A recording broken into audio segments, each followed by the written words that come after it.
Hello, founders. Welcome to part 2 of the 10 truths of what it's really like to raise pre-seed and seed funding. I'm going to go through each one of these parts and give it to you in a bite-sized chunk, and then I'm going to provide an action item that I want you to follow up on, implement in your own life, especially if you want to get really good. You want to master the art and the science of raising pre-seed or seed funding if you're an early stage founder. This truth today is number 2, and it's kind of a misdirect because I always tell founders, try and build a product first and then raise money. Build a product first, then show that, and you are going to have an easier time raising money.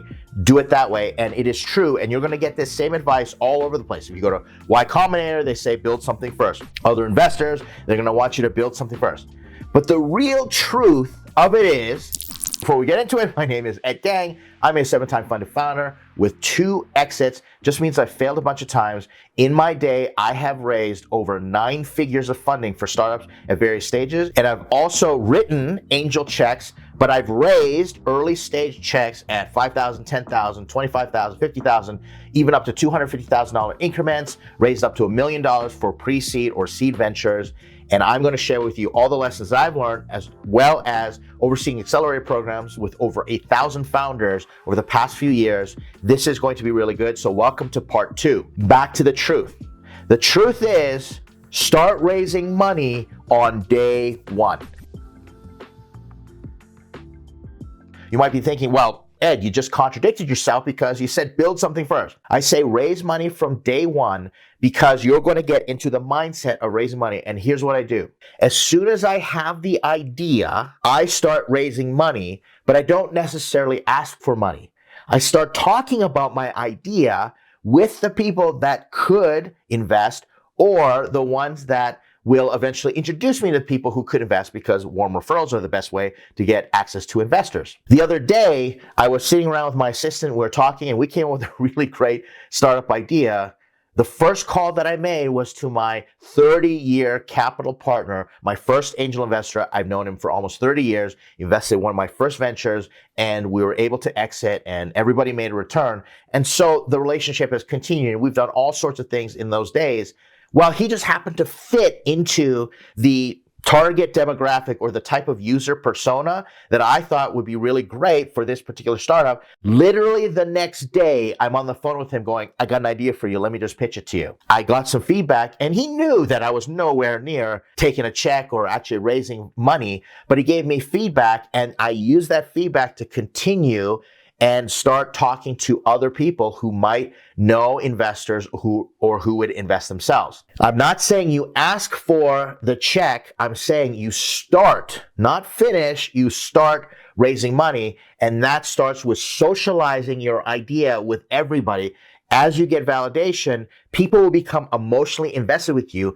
Bring them, invite them along on your journey. And when you hit certain milestones, those milestones will de-risk the investment enough for your network, your social circle, to say, now I'm ready to write the check. Some investors are ready to write the check based on flat out idea, put it on a napkin. I love you. I got money to burn. I'm going to YOLO. Let me write you your first 10 grand, 15 grand, 50 grand, whatever it is.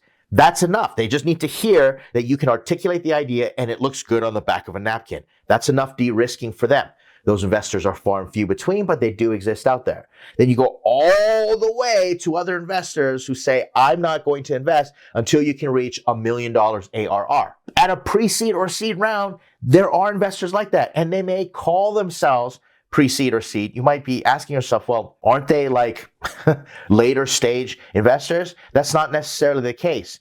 People can call rounds whatever letter that they want, A, B, C, D, E, exit, I do not care. It's what they're prepared for in terms of their risk parameters, their investment thesis, how much they need you to de-risk the investment before they write the check. I've seen pre-seed rounds of $1 million, deep tech, technology that's so revolutionary that there's so much FOMO at a pre-seed round. People are writing $1 million checks or $1 million has come in. Like I said, in today's environment, we're recording this near the end of 2023. That's a lot harder, but it does exist. And I have seen them and I see them today. But then I've also seen the $1 million rounds that happen only when there's $1 million ARR etc. And it might be from some other type of revenue stream, such as consulting, or maybe it's a regular bricks and mortar business and they're doing millions of dollars in revenue and they're ready to launch their own software or start distributing an in-house product, something innovative that they've created, and they're going to give it a go and start launching products versus selling and distributing other people's products. I don't know what that is,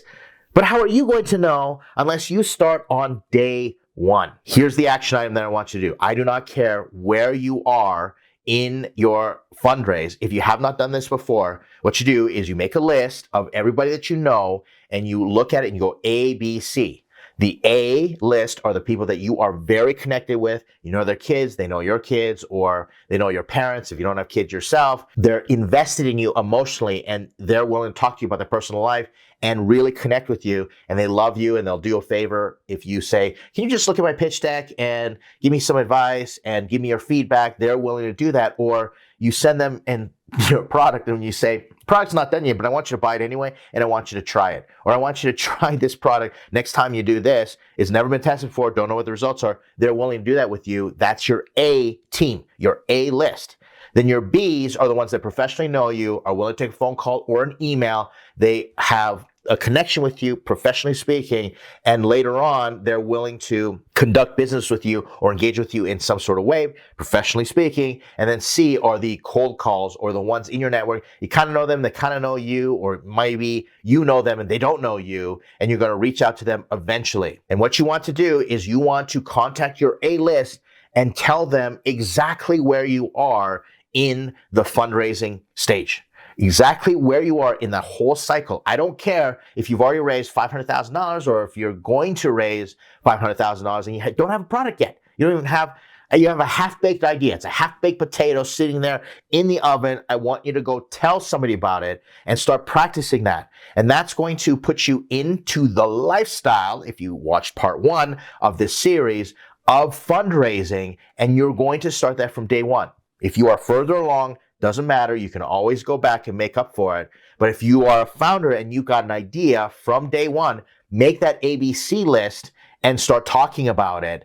And then when they say, are you going to raise money? Don't talk about raising money. Don't ask for checks. Just say, I probably will, but I want more idea validation, or I want to try and do this, build an MVP, etc.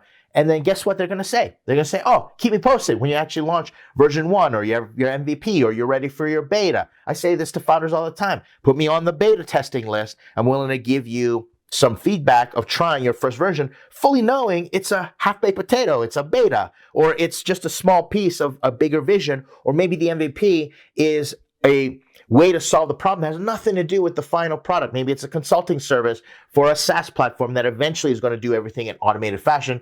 Doesn't matter. Start those conversations from day one and then keep everybody posted and start to fan out from your A list, B list to C list. And eventually you're going to get enough feedback. You're going to have enough progress that you're going to get to the C's, maybe the angel investor or the VC firm or the syndicates. I don't know what that looks like in your world, but you'll be further enough along. Hopefully you've picked up a few mini checks along the way, a mini capital raise, a mini fundraise to get to the show. And then you're talking to people who can write that $500,000 check or what have you, lead the round and bring in $2 million. It can happen so many different ways, but start from day one. You'll start to develop the mindset. You'll get into that lifestyle and you will always be ready for fundraising. And plus you'll be getting great feedback along the way because some people will say to you, yeah, I don't get it. And you'll realize you're not pitching it properly. You're not articulating your unique value proposition. So don't wait before you get in front of that angel investor and you got that one bullet and then you fall flat on your face. Practice, practice, practice all the way up, going through your A, Bs, and then eventually Cs. And you will develop these really great skills because nothing beats practice. Nothing beats real world experience when it comes to raising pre-seed or seed funding. There you have it. That is part 2. That is all about raising funds from day one while you're still building a product that you can show investors and de-risking it. I hope I've been clear in terms of the reason we talk about it this way. The truth of the matter is I start raising funds on day 1. Hope that's been helpful. Do the social media thing. Stick around for part 3. Like, comment, subscribe. I appreciate all the support. If you're already with me in one of the accelerator programs, startups.com, or follow me on social media, we've been interacting. Thank you so much for your support. I will see you in the next video.